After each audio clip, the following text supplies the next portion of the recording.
Well, let's stay on the new cabinet and speak to political analyst Professor Dirk Kotze. Prof, thank you so much for joining us to chat through what we're seeing.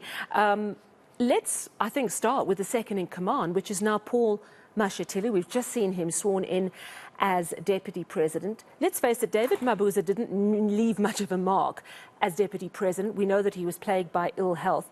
What type of Deputy President do you expect Paul Mashatile to be?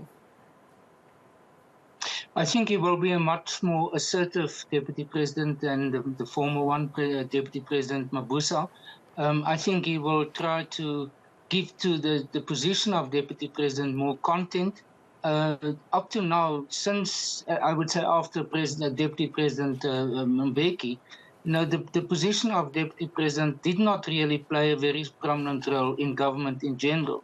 And that is because the Deputy President does not have any powers, constitutionally speaking. The Deputy President is to a large extent deputizing for the President for various types of tasks, but that depends on the President to what extent he or she will use the Deputy President. For example, in the case of being the leader of government matters in Parliament. Up to now, it has been the role of the Deputy President to do that, although it can be any minister in the cabinet can play that role.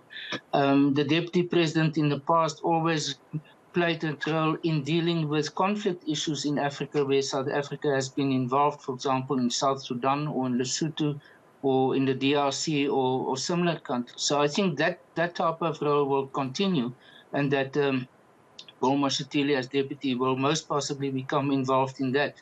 The Deputy President Mabuza was also the chairperson of the Interministerial Committee on Eskom and electricity.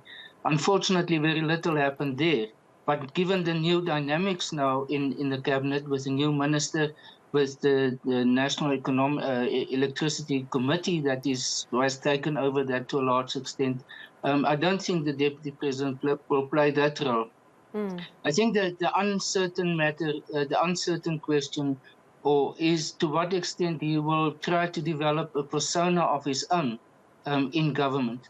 And I think that is why there has been so many reservations by many people of saying, well, President Ramaphosa should also watch him, that he doesn't develop a constituency of his own as Deputy President, which might pose a threat for President Ramaphosa ultimately. It was so interesting, seeing the two men, the Deputy President and the President, they exchanged very warm hugs after the swearing in of Paul Mashatile. Then Sipamandla saying, let's not forget that Paul Mashatile was on the opposition slate at the ANC December elective conference. Do you think they're friends for now, not friends at all, or outright foes? No, I think they will most possibly try to be colleagues, but they are definitely not warm friends. And I think what you are mentioning is in a sense summarizing the political different positions that they've occupied for a long time, even before last year's conference. Paul Mashatile is very much a Gauteng-based politician, more specifically even Alexandra. That is where he developed his political skills from the time of the UDF. He has been for a while also the Premier of Gauteng, but his constituency is to a large extent Gauteng. While he was now the acting Secretary General of the ANC, that created the opportunity for him to widen his constituency within the ANC. And I think that is the main reason why he was elected, while being in a sense almost an independent candidate between, on the one hand, President Ramaphosa and on the other hand, Zweli Mkhize, and why there's so much uncertainty of how he's going to position himself in government.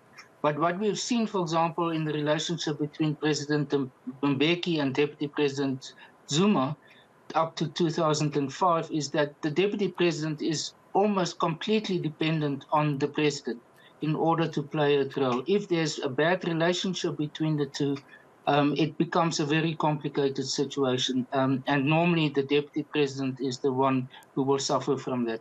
I want to ask you about our new electricity minister, Ramachopa. Of course, we know that he's former mayor of Pretoria. And we hear that, he's got quite a good reputation. He seems to have got a fair amount done. But we also know that there's a bit of a cloud over him during his time in Pretoria. What do you make of him, his abilities and his reputation? Do you think he's going to do a good job? Well, there's lots of expectations about him. He has been, as you mentioned, as Wally was the mayor of Tshwane. He was a good mayor in general, but there were some controversial issues, and that ultimately led him to leave the position. And then at the same time, I think what is now very much counting in his favor is the fact that he has been such a prominent person in President Ramaphosa's office, specifically with respect to the infrastructural development programs. And I think that he will be able to use very well, because electricity, ESCOM, is in essence about infrastructural development. It is also about service delivery, but the combination of these two elements is something that we become very familiar with now. And at the same time, he does understand the different layers or the different spheres of government. Again, it is very important from an electricity point of view, especially local government. We know that local authorities are one of the biggest consumers or clients of ESCOM, and that relationship between the different spheres of government are very important in terms of coordinating a turnaround strategy for electricity in South Africa. At the same time, we must also be able to coordinate and to bring together, to facilitate cooperation between a number of national government departments. For example, environmental affairs, at the same time,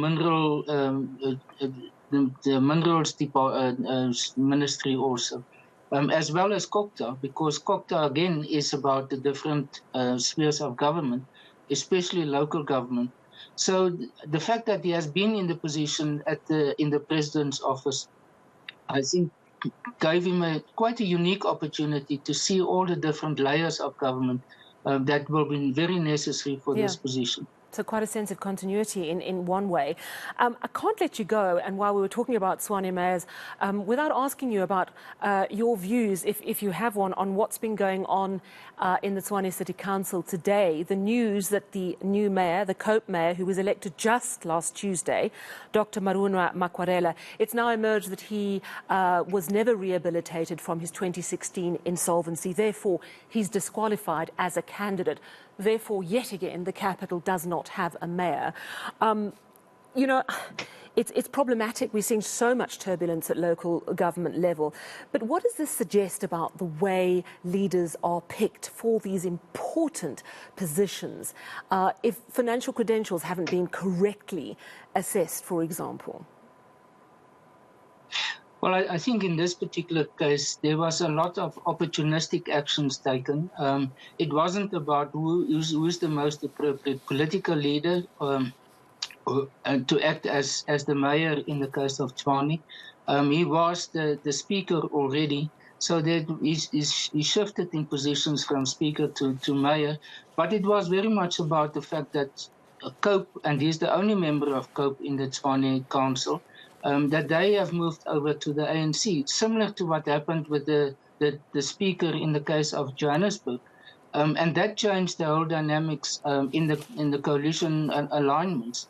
And I think what we are seeing now is that if the coalition of the DA and Action SA plus the other parties have indeed consolidated again, and because they actually do have a majority in the council, if all of the parties voted together according to their positions, then the DA coalition will most possibly be reconstituted.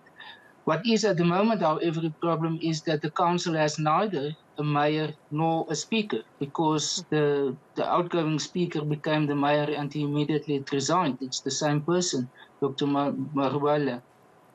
And I think this is the complication. So now the municipal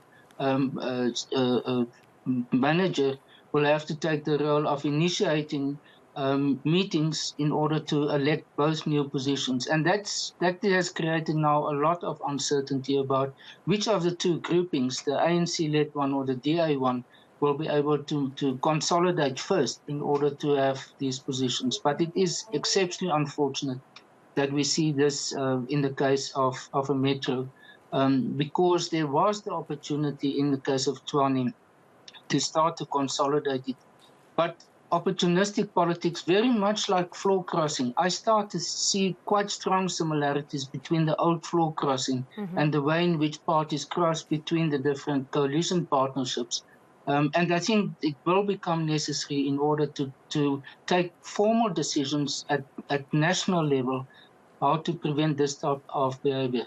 Yeah, absolutely. Particularly if, as the polls, if they're indicating at this point, we're heading for the ANC dipping below 50%, we're going to see a lot of coalitions, and we cannot have this chaos continuing because it is the citizens that suffer. Thank you so much for chatting to us this evening, political analyst Professor Dirk Kotze there. Now, still to